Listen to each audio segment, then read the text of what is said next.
a secular base. Yeah. Doing all of Yeah, that. and so some people are thinking, oh, this might be a good way to reach out to some people, providing people in the community space to, like a safe space to engage in things. Other people say, not against reaching out to the community, but that's not the function of it, right? So there's, what's the purpose of the church? And then what's the purpose of the church building? So it's debatable. and there's always opposition and back and forth in every religious group over those kind of things. Some people, specifically, make it look like a church building, right? Make it look like a church. Because, of course, a lot of Protestant church buildings have the steeples and all those other kind of things. And so the Churches of Christ in the 1950s are wanting their buildings to look more like what church buildings are looking like. Because essentially, for a lot of people, they're thinking of the building as being advertising for the congregation. If you're worshiping in a ramshackle building that looks like it's fallen apart, but nobody in the community is going to be drawn to that. But somebody who's seeking might be drawn to it. Well, that's a church building. I'll go in there and see if they have answers. So it's not rejection of evangelism, but it's using the church building as an evangelistic tool. And so what you're seeing here is this kind of shift that's taking place to these more middle-class types of Christians and this search for respectability as well for Churches of Christ. And so there's a lot of people in Churches of Christ in the 1950s and 60s who are very committed to the restorationist ideals and trying to get rid of denominationalism and just be a church, unite and be the church of the New Testament. But they're also kind of becoming these denominationally minded people as well, because as far as the physical presentation of a congregation,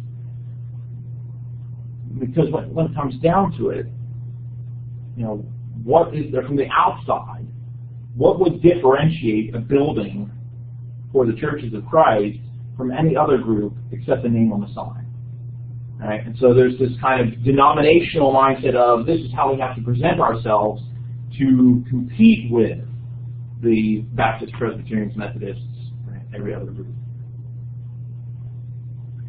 Also evident in institutional growth, some things we've talked about, were a variety of evangelistic efforts. Some we've talked about already, the Herald of Truth, radio, television shows, but you'll also start to see things like gospel meetings, which was not necessarily a new technique, but it's kind of like a revival would be in other religious groups without calling it a revival. Right? There's kind of a rejection of this idea of calling it a revival, but essentially that's the emphasis of, you have this preacher who comes into town and for a week, 2 weeks, whatever, is preaching a variety of lessons. And so it's an opportunity to encourage the local congregation, but yet also perhaps evangelistically bring in people, because there's this special thing going on for these 2 weeks. And it was kind of expected for a lot of preachers in Churches of Christ that they would be, at some point during the year, holding a gospel meeting somewhere else. So for most of the year you're located here, but 2 or 3 weeks out of the year, you need to find some place where you're evangelizing like this. So what we're seeing here is kind of a combination of the functions of the evangelist and the preacher, as far as like within Churches of Christ.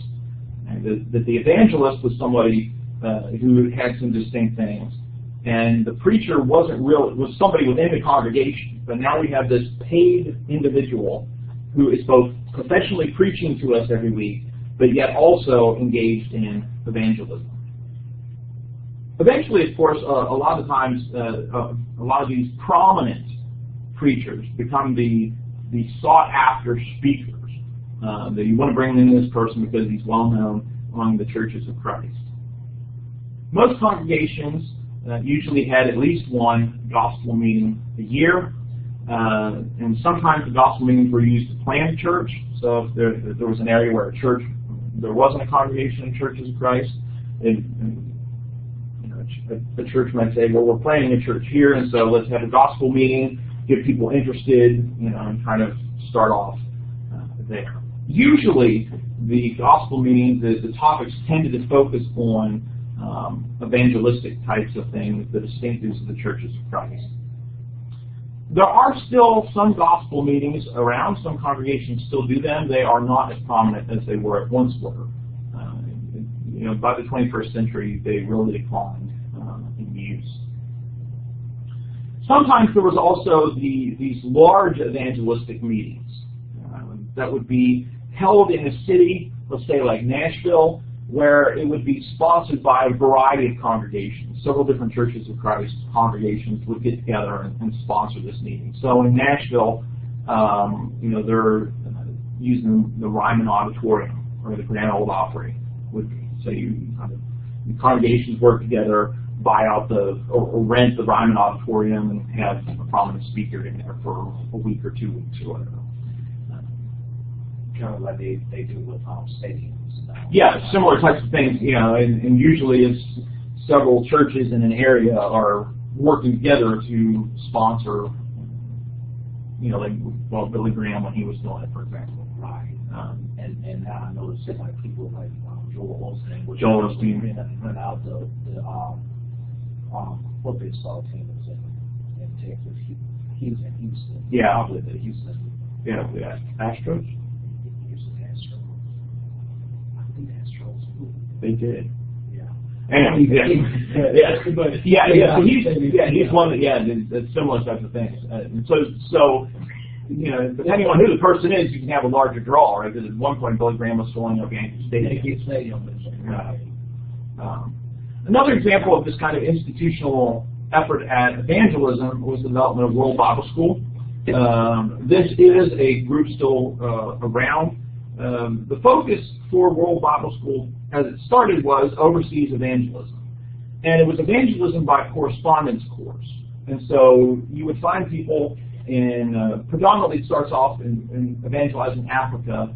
And so World Bible School would make contact through missionaries or advertising, and a person in Africa would send a lesson back to a teacher in the United States, grade the lesson, send them the next lesson with their graded paperwork back, right? So correspondence course.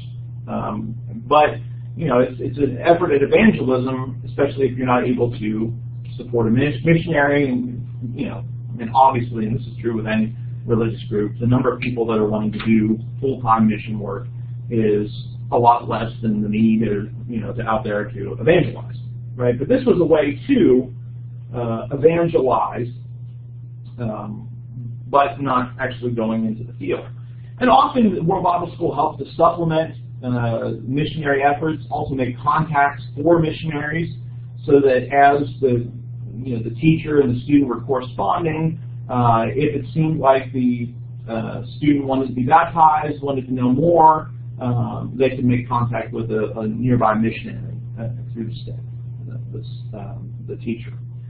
Most of the study helpers tended to be women, though not always. Today, World Bible School still continues. You can do it by mail, you can do it by email, you can do it by internet, and I teach through World Bible School online.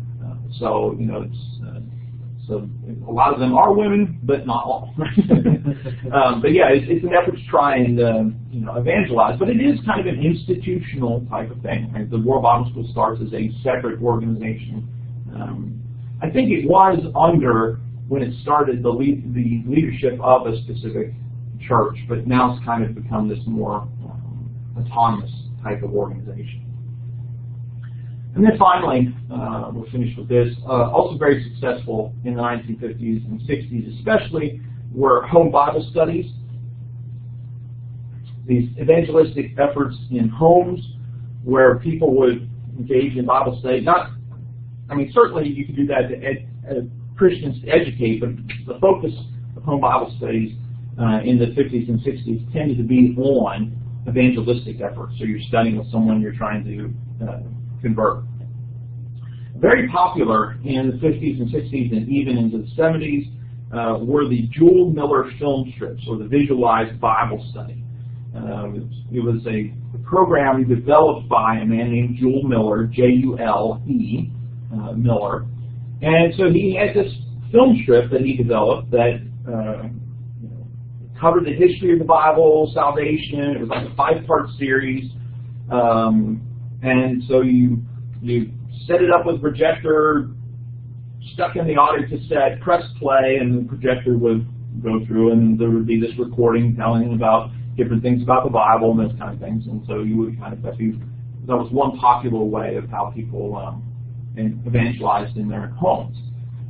Eventually, they transferred it onto VHS, and I think DVD now as well. So it's not as prominent of a tool as it once was, but that was one way that Churches of Christ, Christians and Churches of Christ, attempted to reach out. And so the focus was evangelism, not so much like spiritual growth. The educational ministry of the church was more, that was more where you got the spiritual growth. So the Sunday schools, Bible classes in the church. The home Bible studies tended to be more, at the time, tended to be more evangelistic. By the 90s, gatherings in homes tended to be more spiritual growth opportunities than evangelism, although that was certainly a part of it as well. So we'll finish there for today. I'm talking about institutionalism. Next week, Lord willing, we'll focus on what were some of the developments that took place in the disciples and talk about some of those developments.